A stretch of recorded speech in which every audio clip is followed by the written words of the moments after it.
Hello, seventh graders, and welcome to the last full week of classes. Boy, and tell you what, even though we've kind of had to spend some time and it's been a little bit different, boy, it seems to have gone really, really fast this year. So tell you what. But in this last full week, we're just going to kind of review a couple little things. For some of you guys, it might be a little bit of a review. Some of you maybe have seen this stuff before, but we kind of need to go over that before you step up into eighth grade as well. So we want to make sure that you guys have these ideas down. And what we're going to go over today are what are called exponents. And some of you guys have probably seen this stuff before, and maybe you already know what it is, but here we want to look at what that is so we make sure everybody has that down.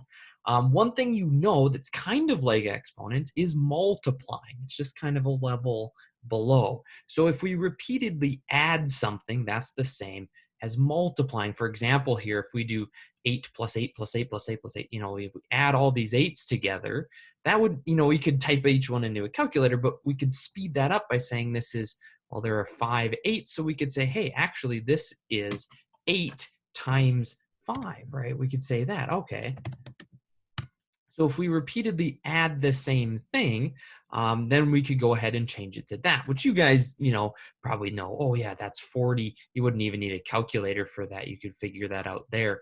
But this, here is a little bit faster. So we can do that too if you're repeatedly multiplying the same number, but then we call that an exponent, or some people call that to a power, right, is another way to say that. But here, if we wanted to do this whole thing, so I'm going to grab this whole thing, 8 times 8 times 8 times 8 times 8, right? Let's see if she says 8 times 8 times 8 times 8 times 8 equals. Oh, okay, and then we want to know, right? So we're multiplying 8 over and over and over again. Well, how we would put this is we'd say, well, 8 is the number that we're using over and over. And to represent that we've been multiplying that a lot, we put sort of on a shelf up above, we make this little small thing, and we say that to the 5th power. That's how we would say that, or we'd say to the 5th exponent if you really want. Usually we say power. So this means 8 to the 5th power. That's what we have.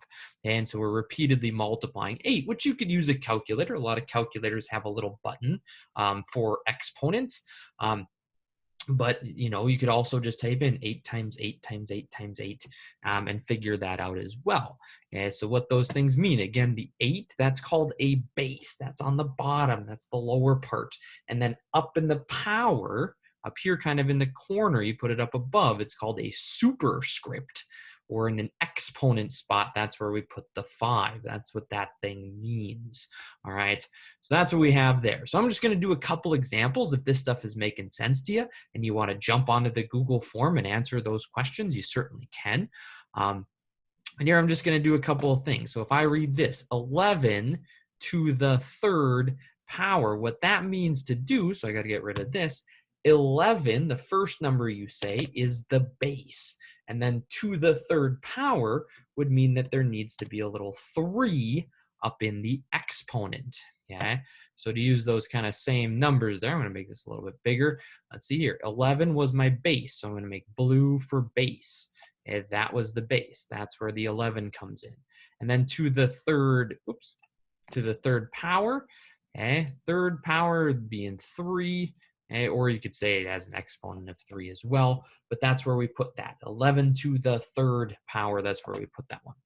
All right, and that would mean 11 times 11 times 11. We'd have to type that into our calculator to get what the final answer is. But I'll leave that to you guys. You guys could type stuff into your calculator, or you could hop on Google too. If I wanted to know what this was, I could open up a Google tab and go 11 times, which is 8. I'd have to hit Shift 8 to make a little star thing. 11 times 11. You could do that. Yeah, that'd be 1,331. Whew.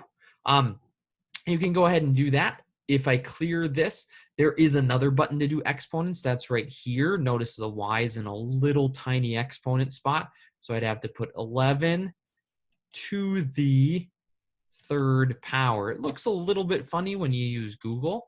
So a lot of calculators will have that, or they might have what's called a caret key on there. So like 11 to, it won't type the caret in there as well.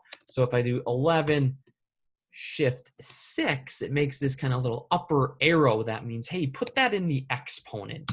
Okay, so that's another option as well. If you do this little caret type of thing is what that's called. Starts with a K, K-A-R-T, caret. So on there, you can do that too, or you could just type in 11 times 11 times 11.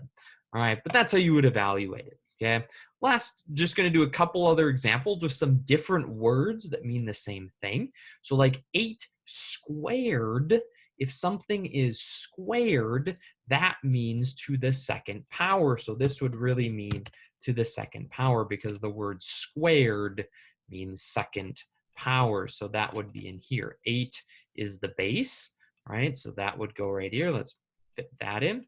And then squared, squared means 2. If you think of a square, some people might think, oh man, why would we square that? A square has 4 sides to it.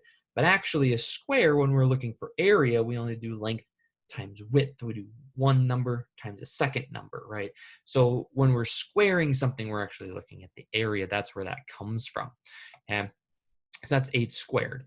The last thing you kind of have to learn for today is the word cubed. Cubed means to the third power. Okay, so if we want 6 cubed, this would be 6 to the third power is another way to put that. I got really big.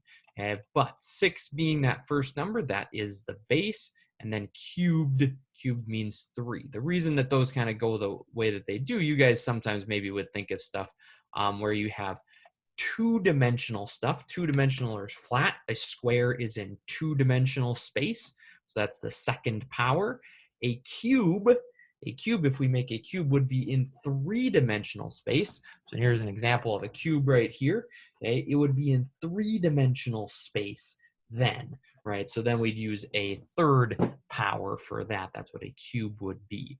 All right. So if you guys have any other questions on that stuff, go ahead, send me an email, put a note on there, and I'll get to those as well. Otherwise, you guys have a fantastic final full week. And otherwise, I will see you guys tomorrow or maybe even the next day. Talk to you later.